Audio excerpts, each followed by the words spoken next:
He collapsed in the quiet of his home, a sudden, terrifying fall that turned a routine morning into an urgent scramble for breath and a race to keep a beloved voice on the air. The household that had for decades been a center of worship and broadcasting became, in an instant, a place of sirens, medicine, and raw, exposed humanity. Friends, family, and strangers watched and prayed as the man who had preached to millions found himself powerless on a hospital gurney, dependent on doctors and the fragile machinery of modern medicine. The drama that played out in those first hours, the collapse, the ride to the emergency room, the slow transfer from the hallway of a home to the fluorescent hallways of an intensive care unit, revealed not only the medical peril of a heart attack but the personal cost of a life lived under lights, cameras, and the weight of public expectation. The collapse, the family clenched around each other, and a community that poured out in prayer became the immediate story everyone watched. The collapse itself read like a sudden, breathless sentence in the middle of a long life. According to family accounts, he felt an intense heaviness in his chest at home in Baton Rouge and then collapsed, an abrupt end to a quiet morning that set off a chain of emergency responses. Family members said CPR was administered on the spot, emergency medical teams arrived and quickly transported him to a nearby hospital where monitors and staff replaced the familiar comforts of home with the stark efficiency of an emergency department. The shock of seeing a public figure so widely associated with strength and fervor reduced to a body that needed rescuing produced two immediate reactions, a practical one, the technical triage and medical decisions that followed in the emergency room, and an emotional one, the rapid mobilization of family members, staff, church members, and viewers who felt implicated in his suffering. For many followers, the image of him on a gurney in an ICU bed was jarring because it contradicted the image of a preacher, usually captured at the front of a pulpit, microphone in hand, offering certainty to an anxious world. The early coverage focused tightly on these first hours, when and where he fell ill, who was present, how EMTs and hospital staff responded, and the family's early requests for prayer and privacy. Those immediate reports placed him in intensive care and framed the event as a critical medical emergency that shook a national congregation and prompted local communities to gather in person to pray. Once inside the hospital, the clinical picture was clarified. Doctors confirmed that he had suffered cardiac arrest, a life-threatening event that required immediate intervention, continuous monitoring, and intensive care. The distinction between a heart attack and cardiac arrest is medically significant and, in the coverage that followed, professionals and spokespeople tried to explain that complexity in plain terms. A heart attack is typically caused by a blockage of blood flow to part of the heart muscle. Cardiac arrest, by contrast, involves the heart's electrical system and can stop the heart from beating effectively. In his case, clinical teams stabilized him, applied life-saving measures in the field and in the emergency room, and moved him to an ICU where specialists monitored heart rhythm, breathing, blood pressure and organ function around the clock. The doctor's response, immediate chest compressions, defibrillation if needed, intravenous medications and the placement of monitors, became a script of hope and caution. Hope because skilled intervention had restored a heartbeat and kept organs perfused, caution because each hour in the ICU carried the risk of complications, and the elderly body of a long-serving preacher is less resilient than the bodies of younger patients. Hospitalization in such a state is not a momentary inconvenience but an extended, fragile negotiation between biology and medicine. The reporting emphasized that the medical team had to weigh interventions carefully, balancing aggressive measures with the realities of age and the family's wishes, and that every update would likely come in the form of short statements from ministry spokespeople rather than unfettered access. Those official updates asked for prayers and patience while physicians worked to stabilize him and evaluate the extent of his cardiac damage. At the bedside throughout that terrifying stretch of unknowns was his wife, whose presence became the human center of the ordeal. Accounts from family described her as a quiet, ceaseless presence, a woman who prayed, read scripture, and clung to small rituals that made the hospital room feel less sterile and more like a place where faith might be seen to do its work. The image of a spouse at a hospital bedside, eyes tired from vigil, voice hoarse from prayer, hands folded over a thin Bible, is a common one in tragic health narratives, but it takes on special resonance here because of the couple's public life. For decades she had stood at his side, a partner in ministry, Now, in private and away from the cameras, she became the immediate emotional anchor for a family suddenly forced into roles they had rarely inhabited publicly. Reports said she spent long hours reading an unfinished sermon that had been left on his desk, leaning over his bed and speaking to him as if words themselves could carry healing. That ritual, a mixture of devotional discipline and intimate plea, offered an image of faith as practice, not merely proclamation. It also recentered the story around family rather than institution. In moments when medical charts and monitor beeps set the pace, it was a wife's faithfulness and quiet courage that defined the tenor of the vigil. Nearby, and within the same intimate orbit, stood the preacher's son and grandson, visible, raw, and unlikely to hide the strain that had come with watching a parent and grandparent slip away. Donnie, his son, and Gabriel, his grandson, were described by witnesses and by the family's public messaging as alternating between practical caregiving, moments of prayer and emotional collapse. Images of men who had shepherded congregations now leaning in to support a grieving spouse and to keep vigil at a hospital bed. The pictures are stark and remind us that public figures are also sons, fathers, and grandchildren.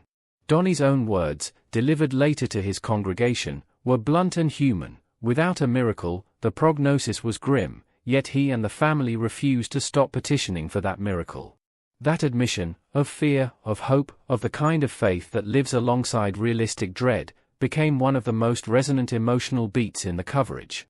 Observers noted how the family moved with a rhythm that mixed pastoral responsibility with personal grief. Donnie would take public moments to ask for prayer while in private the family gathered vigil, read scripture aloud and held on to the small human acts people do when waiting for news too heavy to bear alone.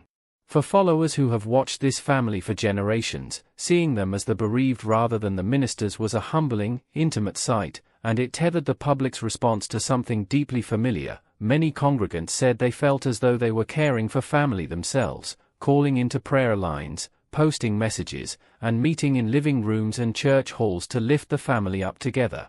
What followed in the local community was immediate and organic. Spontaneous prayer gatherings arose outside the church, in homes, and in parking lots, drawing hundreds who came without banners and without formal invitations. Local reports captured scenes of neighbors, church members, and passers-by converging near the family worship center in Baton Rouge to pray, sing, and leave notes of support.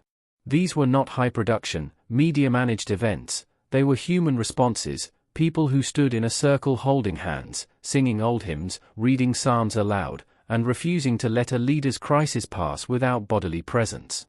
A special service was held and described as a moment when the city's spiritual life momentarily folded into concern for one family. Those gatherings matter because they showed how the ministry's reach still translated into communal presence. It's one thing to click into a live stream, and another to stand shoulder to shoulder with neighbors, to feel the weight of a shared burden in your chest. For many who had attended Sunday services for decades, these gatherings felt like a reciprocal act, a way to give back the emotional labor of sermons and blessings. Clergy from other congregations also joined, offering short prayers and readings, which underscored the broader ecumenical sympathy for the crisis, a reminder that when a prominent religious figure falters, the response is both local and denominationally wide. Beyond the city limits, the story spread quickly into living rooms, browser tabs, and prayer chains. In an era when news and faith can move simultaneously across platforms, supporters worldwide joined live streams, held online vigils and threaded prayer requests through social media. Dedicated groups organized around-the-clock prayer schedules, others tuned to the ministry's official channels for updates and short audio statements. The blend of old-fashioned prayer chains with modern streaming meant that a person in a small town could be linked emotionally with someone halfway around the globe who was similarly holding a candle and whispering a request. Ministry feeds played family messages and short hospital updates, while devoted followers posted hymns and memory clips to encourage one another. The global reach of such a figure means that private medical crises become de facto communal rituals of concern. Hashtags trended briefly, live-stream chat boxes filled with names and prayers, and interdenominational groups offered collective petitions. This outpouring was not purely performative. Many posts carried personal stories of how his preaching had changed lives, of baptisms and conversions, and of comfort offered in times of loneliness.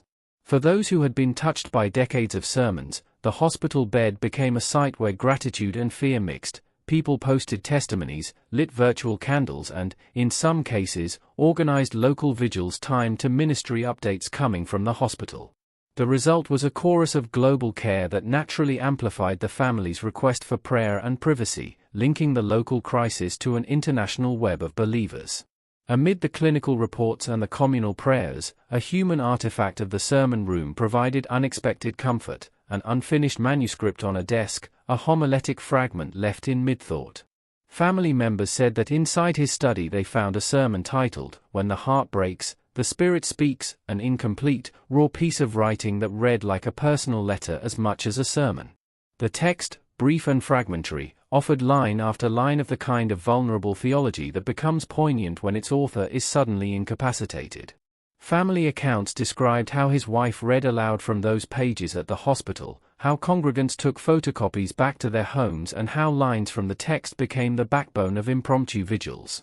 The idea that spiritual insight often comes when our hearts crack open resonated immediately with those watching, because it transformed a private draft into a public talisman.